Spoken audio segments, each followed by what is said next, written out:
Surabaya Mengaji. Yuk, dukung dakwah Surabaya Mengaji. Salurkan harta terbaik Anda untuk operasional dakwah.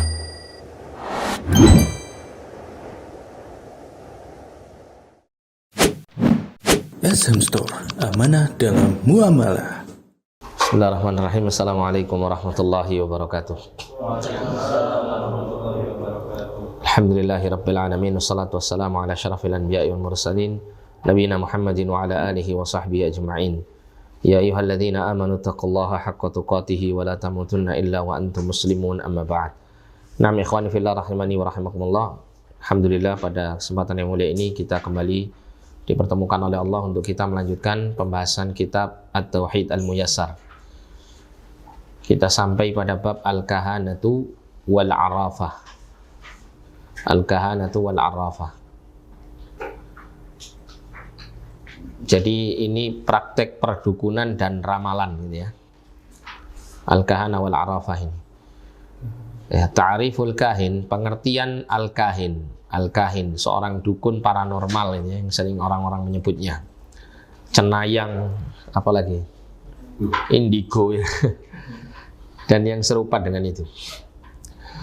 Pengertiannya adalah huwallazi yukhbiru amma fil mustaqbali an tariqil jinni wasyayatin. Huwallazi, dia adalah orang yang yukhbiru, mengabarkan, amma, tentang segala hal, fil mustaqbal, yang ada di masa yang akan datang. Jadi kahin itu adalah orang yang mengabarkan tentang peristiwa yang akan terjadi, an tariqil jinni wasyayatin, melalui jalan jin dan syaitan, melalui jalan bisikan jin dan syaitan.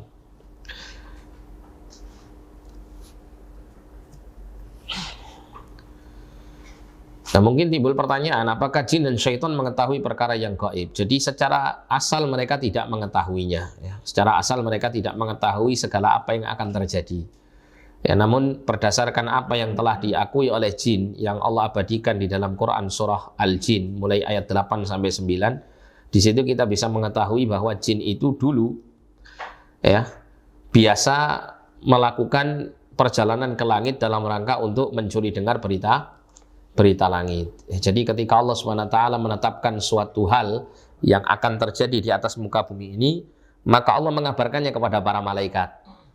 Nah, dikala para malaikat itu mendapatkan berita tersebut, maka mereka saling memperbincangkan satu dengan yang lain tentang kaitannya dengan apa yang Allah kehendaki akan terjadi di atas muka bumi tersebut. Nah, dari pembicaraan malaikat ini, jin itu mencuri dengar. Ya, mereka berada di bawah langit, ya, sambari apa? Mendengarkan berita tersebut.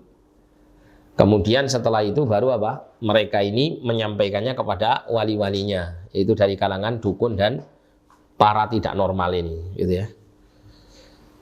Nah, disitulah kemudian ya syaitan itu atau jin itu mengetahui berita langit yang berkaitan dengan peristiwa yang akan terjadi di atas muka bumi. Ya, kita baca ya firman Allah Quran surah Al-Jin ayat 8 sampai 9. Allah mengatakan, wa anna lamasna as-samaa'a fawajadnaha muli'at harasan syadidan wa syuhuba wa anna kunna naq'udu minha maq'ida lis-sam'i faman yastami'il ana yajid lahu shihaban rasada. Dan sesungguhnya kami telah mencoba mengetahui rahasia langit, maka kami mendapatinya penuh dengan penjagaan yang kuat dan panah-panah api. Dan sesungguhnya kami dahulu dapat menduduki beberapa tempat di langit itu untuk mendengar-dengarkan berita-beritanya. Jadi orang dari kalangan jin ini, mereka dulu sebelum diutusnya Nabi Muhammad SAW itu mereka memiliki tempat-tempat yang sudah mereka persiapkan di langit itu untuk bisa mencuri dengar berita langit. Ya. Mungkin ada celah-celah gitu ya yang mereka bisa bersembunyi di situ sambil mendengarkan semua berita-berita itu. Karena pada saat sebelum diutusnya Nabi Muhammad SAW, langit itu tidak terlalu ketat penjagaannya. Ada penjagaan tapi tidak terlalu ketat. Nah, setelah diutusnya Rasulullah SAW, maka langit itu diperketat. Ya, langit itu diperketat sehingga jin tidak leluasa untuk bisa mendengarkan berita langit. Jadi mereka harus benar-benar benar-benar siap mati selain gitu ya, kalau mau mendengarkan berita langit ini, karena penjagaan sangat ketat sehingga ketika mereka sedang mendengarkan berita langit, ya, maka mereka akan dikejar oleh panah-panah api, ya, termasuk juga bintang-bintang yang menjadi apa? Rujuman lisyayatin kalau dalam surah Al-Mulk itu. Jadi bintang-bintang itu Allah ciptakan di antara fungsinya adalah sebagai pelontar syaitan, ya, yang batu-batu untuk dilontarkan ke syaitan yang mereka berusaha mencuri dengar berita langit ini. Tetapi sekarang barang siapa yang mencoba mendengarkan seperti itu tentu akan menjumpai panah api yang mengintai untuk membakarnya. Ini keadaan di masa setelah diutusnya Rasulullah Sallallahu Alaihi Wasallam. Dan ini satu kenikmatan yang besar, ya, dengan diperketatnya langit ini dengan penjagaan yang sedemikian rupa untuk membuat jin dan syaitan kesulitan mendengarkan berita langit. Karena dengan demikian maka syaitan tidak leluasa untuk mengetahui peristiwa-peristiwa yang akan terjadi, sehingga tentunya ya mereka tidak memiliki bahan kecuali sedikit sekali untuk dibisikkan kepada wali-walinya. Dan itu tentu akan membuat kita semakin mudah untuk memahami apa kaitannya dengan keadaan para dukun dan orang-orang yang menyatakan dirinya mengetahui perkara yang akan datang atau perkara yang gaib. Bahwa benar-benar apa sedikit sekali informasi yang mereka ketahui melalui syaitan-syaitan ini. Berbeda dengan orang-orang di masa dahulu. Makanya mungkin ya kalau antum pernah baca di beberapa kitab ramalan yang mungkin masih istilahnya itu masih bisa diketahui, yang merupakan ramalan dari orang-orang sebelum diutusnya Nabi Muhammad SAW, itu kadang-kadang akan mendapati kesesuaian gitu ya. Akan mendapati kesesuaian antara ramalan tersebut dengan apa yang terjadi di masa-masa yang setelahnya. Ya. Tapi saya tidak menganjurkan antum baca buku ramalan gitu ya. Cuman kalau antum pernah membaca seperti ramalan Jongko Joyoboyo kan gitu ya, atau ramalan-ramalan lain yang pernah dimunculkan seperti Nostradamus dan semacamnya itu, yang pernah dimunculkan oleh orang-orang sebelum diutusnya Rasulullah SAW sebagai utusan Allah, mungkin antum akan mendapati beberapa ramalan itu ternyata terjadi di masa jauh setelah mereka meninggal. Nah itu kembalinya kepada ini. Oleh karena itu pernah para sahabat itu bertanya tentang hal ini ya, kepada Rasulullah SAW. Ketika Rasulullah menjelaskan tentang hal itu, maka sahabat-sahabat ini bertanya, ya Rasulullah, terkadang kami mendapati dari ramalan mereka itu terjadi. Maka Nabi menerangkan bahwa berita-berita langit yang disampaikan oleh para jin dan syaitan ini kepada para wali-walinya, para dukun ini, itu disampaikan kepada si dukun ini dengan dibumbui oleh 100 kedustaan. Artinya mesti ada nanti yang sesuai, yang benar itu mesti ada. Tapi kedustaannya lebih banyak. Ya. Makanya kalau kita ini kadang kalau kita mendapati masyarakat kita di Indonesia ini, kadang ada seorang peramal itu mungkin bisa meramal 1 atau 2 hal yang kemudian terjadi. Namun dari 1-2 hal yang diramalkan itu berasal dari 100 atau 10 atau sekian puluh ramalan yang sisanya tidak terjadi. Nah, gitu. Cuman kita ini seringnya lebih fokus pada yang terjadi, nah, kan itu. Sehingga kita berkeyakinan bahwa dia mengetahui perkara yang gaib, masa yang akan datang. Maka tidak demikian. Ya. Hatta jin dan syaitan pun tidak tahu kalau tidak mereka mencuri dengar berita dari langit. Berbeda dengan para nabi dan para rasul, mereka memang orang-orang yang Allah Subhanahu wa taala perintahkan ya malaikat Jibril untuk menyampaikan wahyu, berita, informasi dari Allah Subhanahu wa taala, yang terkadang itu adalah juga perkara yang berkenaan dengan masa yang akan datang. Ya, namun sebagaimana Rasul sendiri menyatakan ya bahwasanya beliau ya tidak mengetahui perbendaharaan langit, tidak mengetahui perkara yang gaib kecuali apa saja yang Allah taala kabarkan kepada beliau, itu saja yang beliau ketahui. Ya, sehingga ini menunjukkan bahwa tidak ada seorang pun makhluk yang mengetahui secara mandiri tentang perkara apa yang akan terjadi, tentang segala apa yang ditakdirkan oleh Allah untuk ditetapkannya kepada tiap-tiap makhluk yang bersifat akan datang. Nah, kalau seandainya jin setan tahu tentang perkara yang gaib, tentu dia juga akan mengetahui bagaimana nasibnya nanti di akhirat. Tapi kenyataannya tidak demikian, gitu ya.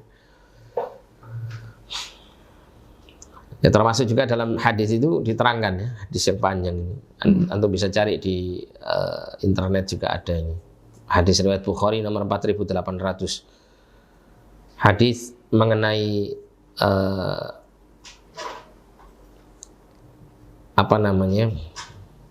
setan-setan yang mencuri dengar berita langit.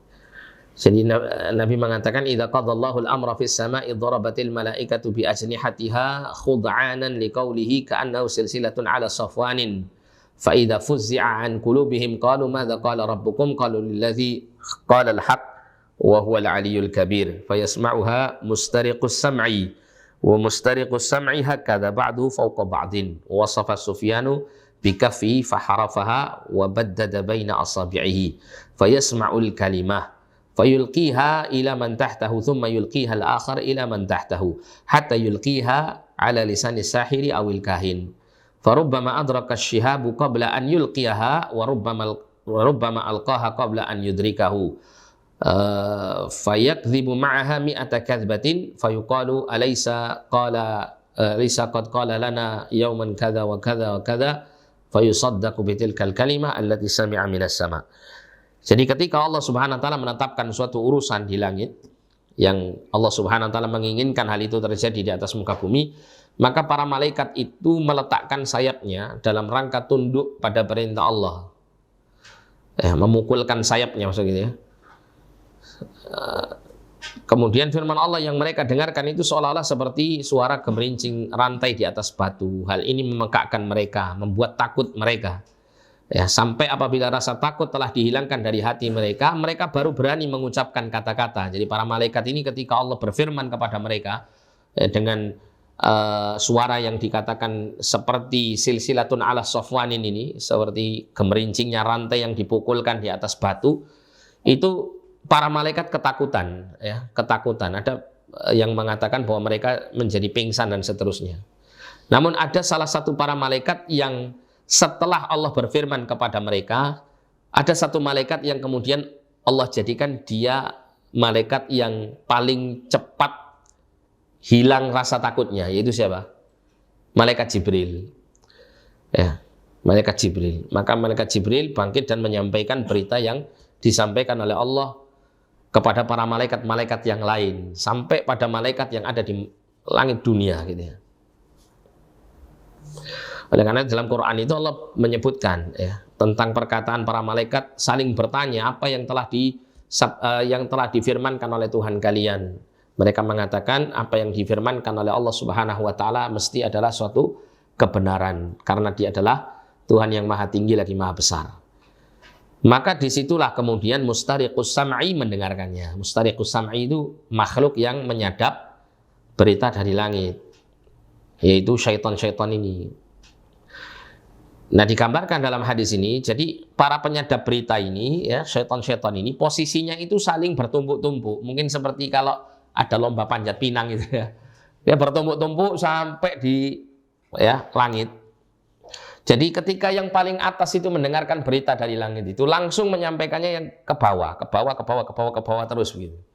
Dan terkadang ya ketika keadaan mereka diketahui, maka akan ada panah-panah api yang membakar mereka. Terkadang panah api itu membakar mereka sehingga berita itu belum sampai ke bawah. Terkadang berita itu sudah lolos baru mengenai mereka panah-panah api ini. Nah, yang lolos ini nanti disampaikan kepada para dukun dengan menambahkan 100 kedustaan di dalamnya. Sehingga kemudian ya diceritakan Nabi, orang-orang yang mendatangi tukang sihir atau dukun pun mengatakan, bukankah pada hari ini dan itu dia telah mengabarkan kepada kita bahwa akan terjadi demikian dan demikian. Akibatnya tukang sihir dan dukun itu pun dipercaya karena satu kalimat yang telah didengarnya dari langit. Maksudnya apa? Jadi orang-orang itu hanya fokus pada apa yang benar. Yang 100 kedustaan ini tidak digubris, tidak dihiraukan. Karena dari ucapan-ucapannya itu ada yang benar dan terjadi. Itu yang jadi fokus. Makanya kemudian mereka menganggap bahwa para dukun, para tidak normal ini mereka memiliki pengetahuan gaib untuk mengetahui apa yang terjadi di masa yang akan datang.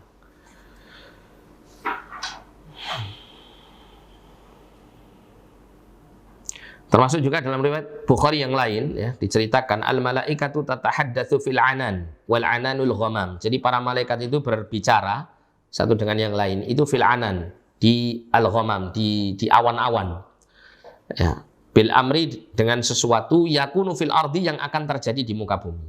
Fatasma'u syayatin al-kalimah, maka setan-setan mendengarkan kalimat-kalimat itu, fatakurruha fi udhunil kahin, maka kemudian dibisikkan kepada telinga para dukun, kama tuqarrul qarurah, sebagaimana botol itu ditiup. Jadi disampaikan di telinga para dukun. Makanya para dukun itu kan seperti kalau mau menyampaikan sesuatu itu dia diam dulu itu menunggu wangsit istilahnya, menunggu bisikan-bisikan gaib. Itu dari syaitan ya, dari perewangan nih gitu ya. Fayaziduna ma'aha mi'ata kadzbatin, maka ditambahkan oleh syaitan itu bersama dengan satu berita yang benar tadi itu 100 kedustaan. Ya. Jadi Nabi SAW tidak menafikan atau tidak menolak bahwa berita yang disampaikan oleh dukun atau semacamnya itu bisa jadi ada benernya. Tapi ya seperti ini. Kenapa kok bisa benar itu seperti ini? Satu berita yang benar yang dicuri oleh syaitan dibisikkan kepada si dukun dengan menambah 100 kedustaan. Nah, kemudian ta'riful arraf, pengertian al-arraf. Al-arraf ini peramal ya. Huwaladzi, atau dukun. Justru kahin ini yang peramal, yang lebih tepat kahin peramal, arrafnya ini dukunnya ini. Tapi ya sama saja lah ya, kurang lebih ya, keduanya enggak jauh beda. Huwaladzi yad'i ma'rifatal umuri al-hadirati. Dia adalah orang yang mengaku mengetahui perkara-perkara yang sekarang ini sedang terjadi. Kama'rifati makanil masruqi waddalati bituruqin khafiyah. Seperti mengetahui tempat ya pencurian, ya tempat dicurinya suatu barang, atau tempat di mana benda itu hilang gitu ya, bituruqin khafiyah, dengan cara-cara yang tersembunyi.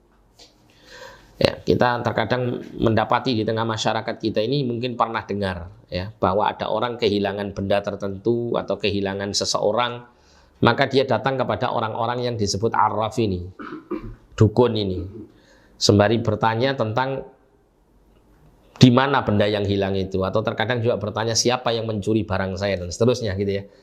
Maka si arraf ini kemudian melihatnya gitu ya, melihatnya, dan kemudian menyampaikan bahwa si pencuri itu dia adalah fulan, atau bendamu itu hilang di sini, atau kemudian ya orang yang kau cari itu ternyata sekarang itu tinggalnya di sini, alamatnya di sini. Nah, ketika di cross check ternyata benar, gitu. Di cross check ternyata benar. Nah, kebenaran ini bukan murni bahwa diri si dukun itu mengetahui perkara yang gaib. Tapi ini adalah bantuan dari syaitan, bantuan dari jin. Ya, kalau dalam hadis-hadis yang lain, kalau kita baca tentang sifat-sifat jin, salah satunya adalah jin itu memiliki kemampuan untuk berpindah dari satu tempat ke tempat yang lain dengan kecepatan yang sangat luar biasa. Ya, termasuk juga bisa melakukan yang namanya, istilahnya bahasa kerennya, teleportasi. Ya, antum kalau baca dalam Quran surat An-Naml itu ya, kisah tentang bagaimana Ifrit itu menawarkan diri kepada Nabi Sulaiman untuk membawa singgasananya Ratu Bilqis sebelum engkau bangkit dari tempat dudukmu. Ini menunjukkan kemampuan Ifrit untuk melakukan teleportasi dan memindahkan suatu benda dari tempat yang jauh ke tempat yang diinginkannya melalui teleportasi tersebut. Ya, enggak tahu teorinya bagaimana. Kalau saya pernah baca ini, enggak tahu ya ini benar apa enggak. Jadi mengubah keadaan materi yang mau diangkat itu menjadi suatu materi itu berubah menjadi satu dimensi tertentu, kemudian diwujudkan lagi materi itu di tempat yang diinginkan sehingga bisa berpindah dengan waktu yang sangat cepat. Makanya kalau ada orang kena santet kok tiba-tiba kalau muntah kok keluar pakunya. Itu memang paku, bukan apa? Bukan mainan sulap gitu ya. Kalau memang itu kena sihir. Kok bisa tiba-tiba keluar dari kulitnya, keluar dari ini apa namanya? Misalnya kayak apa itu? Apa itu yang panjang-panjang itu? Bukan jarum apa? Kawat. Nah, kawat-kawat, kan keluar kawat-kawat gitu ya. Itu memang beneran gitu, beneran. Ya, beneran. Jadi memang dengan kemampuan yang Allah berikan kepada para jin ini, mereka bisa mengubah benda-benda itu, ya, mungkin mereka membawa benda itu ke dalam alam mereka, kemudian memasukkannya, ya, ke tubuh seseorang, ya, mewujudkannya pada alam kita sehingga muncul seperti itu. Mungkin demikian karena melihat dari firman Allah Subhanahu wa taala dalam Quran surah An-Naml itu seperti itu. Jin Ifrit mengatakan, aku bisa membawakan singgasana Ratu Bilqis ke hadapanmu sebelum engkau bangkit dari tempat dudukmu. Kecepatannya sangat luar biasa. Lah kalau singgasana saja bisa dipindah, lah apalagi cuman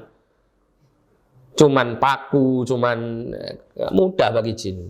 Ya tentu semua itu dengan izin Allah ya. Dan memang seperti itulah mungkin perbedaan antara kita dengan mereka. Mereka memiliki hal-hal yang kita tidak memilikinya, demikian pula kita memiliki hal-hal yang mereka tidak memilikinya. Ya, masing-masing kita diciptakan oleh Allah sesuai dengan apa yang dikehendaki oleh Allah berkaitan dengan kelebihan dan kekurangan masing-masing. Jadi seperti itu ya. Bisa jadi ya itu tadi dukun-dukun itu mengetahui di mana tempat-tempat yang dicari ya, atau barang-barang yang dicari yang hilang. Itu semuanya diketahui melalui bantuan jin atau syaitan.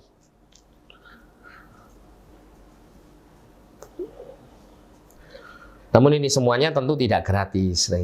Ini semuanya tentu tidak gratis. Para syaitan, para jin yang mau ya membantu orang-orang ini melalui jasa-jasa mereka ini, maka mereka menginginkan sesuatu yang diinginkan dari tukang-tukang sihir ini atau paranormal ini ya untuk melakukan ya tentunya hal-hal yang disukai oleh syaitan, yaitu tentunya adalah kekufuran, kesyirikan gitu ya. Hal-hal yang berbau penyembahan kepada mereka, ketundukan kepada mereka, yang ini semuanya adalah kesenangan bagi mereka gitu ya, syahwat bagi mereka. Karena begini, pada asalnya Allah itu menciptakan manusia lebih mulia daripada jin. Dan ketika jin itu mampu menjadikan manusia menghinakan diri di hadapannya, itu tentu suatu kenikmatan yang luar biasa bagi mereka. Ya, itu sebuah perasaan bangga yang lebih. Kenapa? Karena iblis saja dulu disuruh sujud sama Adam oleh Allah SWT, disuruh sujud gitu kan. Nenek moyangnya setan ini disuruh sujud, yang menandakan apa? Adam lebih mulia daripada iblis dalam hal ini. Tapi iblis kan nggak mau. Kenapa? Karena iblis merasa dirinya lebih mulia. Nah, kepongan dan kesombongan ini turun-menurun terus dibawa, dimiliki oleh iblis dan keturunannya. Nah, kalau kita selaku hamba Allah yang seharusnya mulia di hadapan mereka, kok terus mau tunduk, patuh, ya, bersujud kepada mereka, istilahnya begitu. Ini malah kebalikan keadaannya, malah justru membuat mereka senang.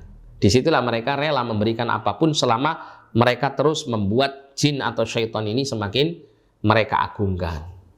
Dari sisi itu saja sudah sangat mereka sukai, apalagi kemudian ya terkadang jin syaitan itu meminta sesuatu yang memang benar-benar disukai oleh mereka, entah itu berupa benda-benda tertentu atau hal-hal tertentu yang diminta, itu membuat mereka merasa puas. Ya. Seperti ada di antara kisah-kisah yang kami dapati dari orang-orang yang murni menyembah setan itu kan melakukan ritual-ritual dengan melakukan praktek seperti seks bebas dan seterusnya. Itu syaitan merasakan kenikmatan itu karena mereka juga ikut di dalamnya. Ya. Apa hikmahnya kita diperintahkan kalau mendekati istri untuk mengucapkan ta'awud? Bismillah, Bismillah, Allahumma jannibna syaitan wa jannibis syaitani ma razaqtana. Antum tahu maknanya kan ya? Dengan nama Allah, Allahumma jannibna syaitan. Ya Allah, jauhkan kami dari syaitan, wa jannibis syaitan ma razaqtana. Dan jauhkan syaitan itu dari apa yang Allah berikan kepada kami sebagai rezeki, keturunan. Ya. Sudah nikah semua kan ya? Sini ya?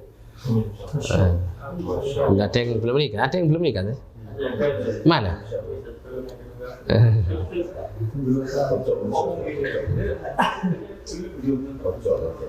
Kalau saya belum belum dua ya. Masih satu. Jadi begitu.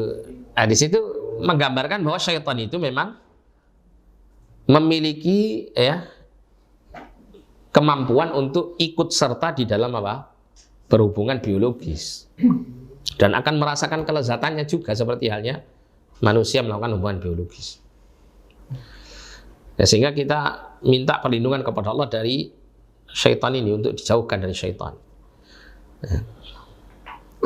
Ada hal-hal yang mereka sukai yang kemudian dipenuhi oleh para pengikut-pengikutnya. Maka syaitan pun juga merasa senang untuk memenuhi apa yang mereka inginkan. Dan tapi itu semuanya terjadi atau tidak terjadi adalah dengan izin Allah. Tetap dengan izin Allah.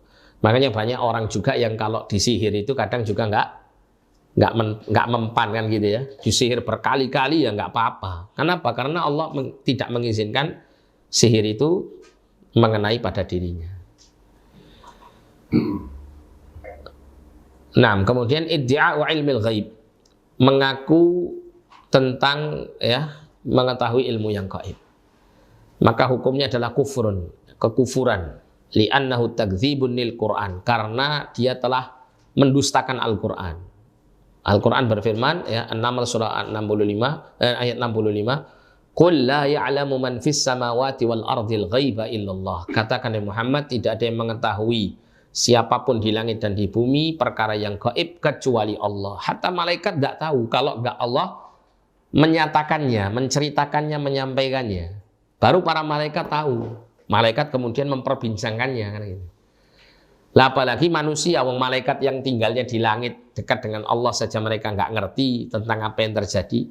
Lah apalagi makhluk yang jauh dari Allah Subhanahu wa taala di bumi. Jelas nggak tahu, lebih tidak mengetahui lagi.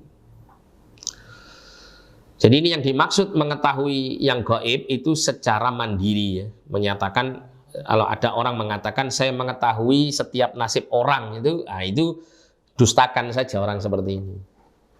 Ya, kamu berdusta. Kenapa? Karena Allah berfirman demikian. Tidak mungkin Allah itu menyampaikan sesuatu yang dusta. Justru mereka lah yang dusta mengatakan diri mereka itu mengetahui yang gaib. Bahkan terkadang ya ada orang-orang penyihir-penyihir ini yang sampai pongah. Pernah kami mendapat cerita, ada seseorang menceritakan ke saya ya.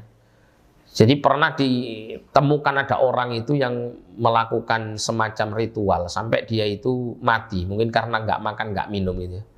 Sampai kemudian orangnya itu tinggal tulang belulang. Ada dukun yang lain lihat kondisinya. Ketika dilihat kondisinya, dia mengatakan kalau seandainya ada sedikit darah atau setetes darah pada tubuhnya, saya akan bisa mengembalikan dia dalam kondisi hidup seperti semula. Oh, itu kan perkataan kufur sekali itu.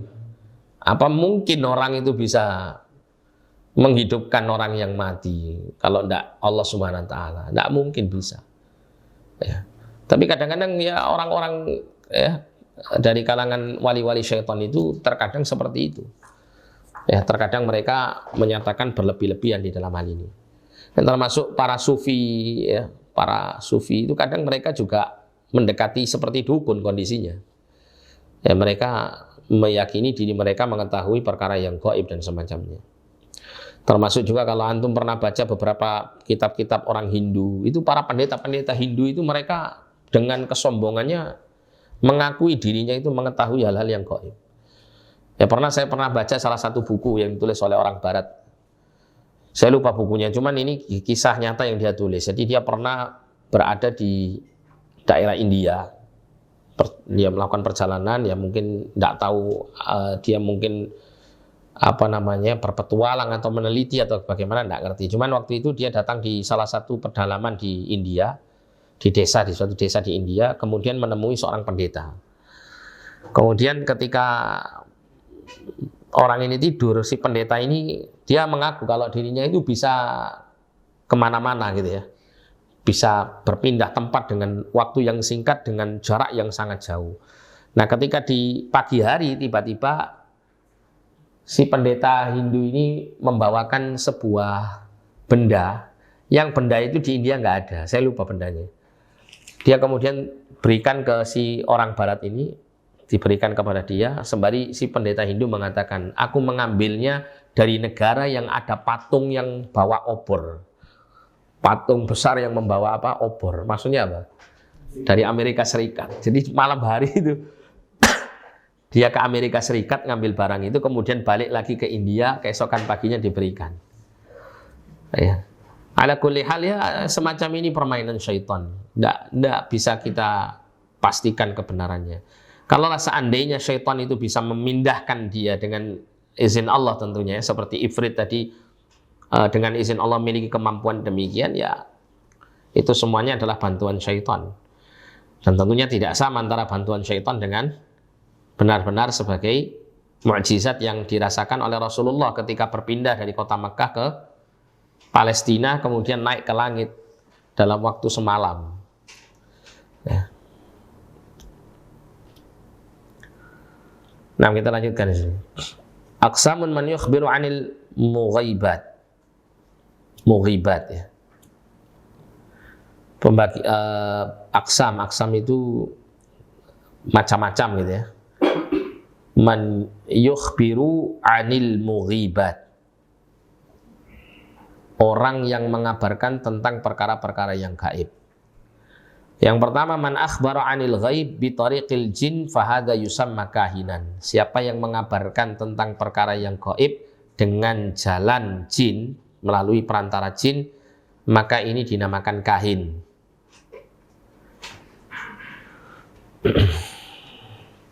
Yang kedua, man akhbara 'anil ghaibi bil khututi fil ardi fahadha yusamma rammalan. Orang yang mengabarkan tentang perkara yang gaib dengan al-khutut fil ardi, dengan garis-garis yang dibuat di tanah. Ada juga kalau di masa sekarang ini jarang ya, untuk yang kedua. Yang sering terjadi sekarang itu adalah menggunakan kartu tarot. Kartu kayak remi yang ada gambar-gambarnya itu. Dengan cara-cara tertentu akhirnya orang itu bisa diramal melalui kartu tersebut. Dibuka lu lah kok gambar iblis. Oh, masa depanmu suram. Itu ada cara-cara, mereka punya cara, teknik-teknik tersendiri yang itu semuanya ya erat kaitannya dengan sihir. Dan itu semuanya tidak boleh kita yakini kebenarannya ya, karena nggak ada seorang pun yang tahu tentang perkara yang gaib selain Allah dan orang-orang yang Allah ridhai untuk Allah kabarkan tentang perkara gaib ini dari kalangan para rasul saja. Man akhbara 'anil ghaibi 'an tariqin nujum fa hadha yusamma munjiman atau munajiman ya. Orang yang mengabarkan tentang perkara yang gaib dengan jalan bintang-bintang. Ada orang meramal itu pakai lihat bintang. Mungkin pernah lihat ini ya, siapa kalau di India itu ada orang itu yang biasanya pakai kayak surban tapi yang ada pentolannya gitu. Orang Sikh ya istilahnya, agama Sing apa Sikh gitu, Sikh ya, Sikh gitu, yang terkesan secara penampilan itu kolaborasi antara Hindu dengan Islam, jadi kolaborasi jadi muncul Sikh ini. Orang ini kadang pakai apa? Pakai sorban macam-macam. Nah, mereka ya kami pernah lihat itu ada orang yang seperti ini itu. Ketika meramal dia melihat bintang sambil tangannya itu begini, tidak tahu ngitung-ngitung apa gitu ya. Akhirnya dia nyampaikan bahwa ada begini. Pernah tahu mungkin ya. Dia lihat langit ini bintang-bintang sambil kayak wiritan gitu. Akhirnya terus dia nyampaikan, ini ada begini. Itu ini ya. Meramal dengan melihat bintang-bintang. Yang keempat, man akhbara 'anil masruqi wadh-dhalati bi turuqil khafiyah fa hadha yusamma 'arrafan. Orang yang bisa mengabarkan tentang benda yang dicuri dan sesuatu yang hilang dengan cara-cara yang khafiyah, cara-cara yang tersembunyi. Maka ini dinamakan arraf. Bisa saja mungkin dia ditampakkan ya di hadapannya oleh jin atau syaitan bahwa benda yang hilang itu di sini tempatnya. Sehingga dia bisa memberikan ciri-ciri sifat tempat benda itu hilang. Oh, benda itu hilang di benda itu ada di ruangan yang kami lihat adalah ruangannya itu seperti ini. Orang yang bertanya langsung nyanda, oh ini bagian belakang rumah saya misalnya. Oh berarti barangnya di sana. Ya. Terkadang gini, ini mainan syaitan semua katanya. Permainan syaitan. Syaitan mungkin mengganggu di antaranya, bisa jadi nih ya, bisa jadi syaitan itu menyembunyikan barangnya orang itu. Kemudian orang itu dibisiki oleh syaitan, datanglah kamu ke dukun fulan.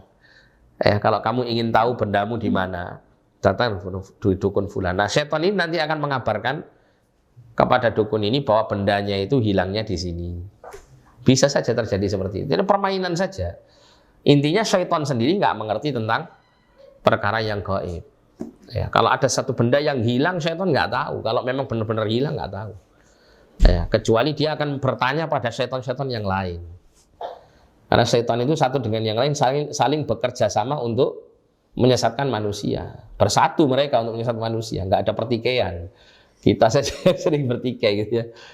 Ya. Jadi selama mereka ya tujuan mereka itu terpenuhi untuk menyesatkan manusia, mereka saling ya satu dengan yang lain saling bantu membantu. Makanya mengenai mendengarkan berita langit pun mereka rela untuk apa? Bertumpuk-tumpuk sampai tinggi. Itu berapa jumlah setan yang bertumpuk-tumpuk kita nggak tahu. Bahkan mereka rela untuk siap apa? Mati demi mendapatkan satu bahan untuk menyesatkan manusia di sini. Ya. Rela untuk terbakar oleh panah-panah api. Hukmu dzihabi ila lil kahana wal arrafin was saharah. Lil kahinah wal arrafin was saharah. Hukum pergi ke dukun dan semacamnya ini ya. Jadi ada dua ala qismain. Sebenarnya ada tiga ya, tapi ini disebutkan yang hanya berkaitan dengan yang dilarang. Yang pertama adalah man atahum wa sa'alahum duna tasdiq. Orang itu datang kepada mereka dan bertanya kepada mereka tanpa membenarkannya. Jadi istilahnya itu silaturahim. Silaturahim yang baik. Hukumnya apa? Muharram, diharamkan. Wa kabiratun min kabairidz dzunub. Termasuk dosa besar dari dosa-dosa besar. Walam tuqbalahu salatun arba'ina yauman. Dan tidak diterima baginya sholat 40 hari. 40 hari dia sholat tidak diterima. Tidak dapat pahala di sisi Allah, tidak diterima. Pertanyaannya di sini, kalau misal ada orang yang sudah melakukan seperti ini, apakah dia tetap harus sholat? Meskipun dia tahu ternyata sholatnya tidak diterima sama Allah. Tetap harus sholat ya. Jangan malah ditinggal, tetap dia harus sholat. Namun setelah dia tahu tentang hal ini, maka adalah dia bertobat kepada Allah, mohon ampun atas dosanya. Ad-dalilu qauluhu sallallahu alaihi wasallam, man ata'arrafan fasa'alahu an syai'in lam tuqbalahu salatun arba'ina yauman. Barang siapa yang datang kepada arraf, maka kemudian dia bertanya kepadanya tentang sesuatu, maka sholatnya tidak diterima selama 40 hari. Ya, maksudnya apa? Wal muradu anna salatahu la ajra lahu 'alaiha. Nah ini maksud tidak diterima itu adalah sholatnya itu tidak berpahala baginya selama 40 hari. Hanya membebaskan apa? Dirinya dari siksaan tidak mengerjakan sholat. Jadi dia tetap mengerjakan sholat tapi tidak dapat pahala. Cuman dia terbebas dari ancaman, dari siksaan orang yang tidak mengerjakan sholat. Tapi tidak ada pahalanya, sehingga nggak ada nilainya. Ketika ditimbang itu nggak ada penilaian untuk kebaikannya. Ini disabdakan Nabi, orang yang datang kepada Arraf, dia bertanya tentang sesuatu, kemudian ya tidak diterangkan di sini, membenarkan apa yang disampaikan. Misalnya ada orang kehilangan barangnya, dia datang ke tukang ramal gini ya, atau dukun, tanya, Mbah, saya ini kehilangan barang penting begini. Kira-kira letaknya di mana? Jangan kalau bisa melihat nerawang, tolong diterawang misalnya. Diterawang ya, pakai air, sarana air atau sarana kukunya. Diterawang ternyata, oh barangmu itu ada di sini. Lah terus orang yang datang itu ragu-ragu, tadi itu saya kayaknya nyarinya di situ nggak ada. Sehingga dia tidak apa? Membenarkannya. Nah, nggak yakin saya, misalnya gitu ya, nggak yakin saya dengan apa? Keterangan orang ini. Nah, itu saja sudah membuat dia apa? Kehilangan pahala 40 hari sholatnya. Ya. Padahal tidak yakin dia gitu ya. Lah apalagi kalau membenarkannya, meyakininya, maka ya ini yang kedua, man atahum wa sa'alahum wa saddaqahum, siapa yang mendatangi mereka, bertanya kepada mereka dan membenarkan mereka, hukumnya adalah kufrun bima unzila ala Muhammadin sallallahu alaihi wasallam. Ya, dia kufur kepada apa yang diturunkan atas Muhammad sallallahu alaihi wasallam. Kok bisa kufur? Kenapa? Ya. Karena pada saat itu dia beriman bahwa si dukun ini ngerti perkara yang gaib. Dan dia pada saat itu mendustakan Al-Quran, yang mana Al-Quran mengatakan Qul la ya'lamu man fis samawati wal ardil ghaiba illallah. Katakan ya Muhammad, tidak ada yang mengetahui ya, siapapun juga di langit dan di bumi perkara yang gaib selain Allah. Itulah yang membuat kemudian dia telah ya kufur dengan apa yang diturunkan Allah kepada Nabi Muhammad SAW berupa Al-Quran ini. Dalilnya sabda Nabi SAW mengatakan man ata'arrafan au kahinan fasaddaqahu bima yaqul. Siapa yang datang kepada para peramal ini kemudian dia membenarkan apa yang diucapkannya, maka sungguh faqad kafara bima unzila ala Muhammad sallallahu alaihi wasallam. Sungguh dia telah kafir dengan apa yang diturunkan atas Muhammad sallallahu alaihi wasallam. Dan orang seperti ini banyak ya, yang ngaku nanti ya di masa datang itu akan terjadi begini banyak ya. Maka wajib bagi kita untuk tidak membenarkannya.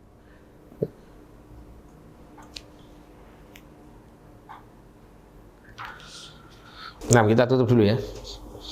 Jazakumullahu khairan, barakallahu fikum. Kita tutup dengan doa kafaratul majelis. Subhanakallahumma bihamdika asyhadu an la ilaha illa anta astaghfiruka wa atubu ilaik. Sallallahu ala nabiyina Muhammadin wa ala alihi wa sahbihi wasallam. Walhamdulillahi rabbil alamin wa lafa minkum. Assalamualaikum warahmatullahi wabarakatuh.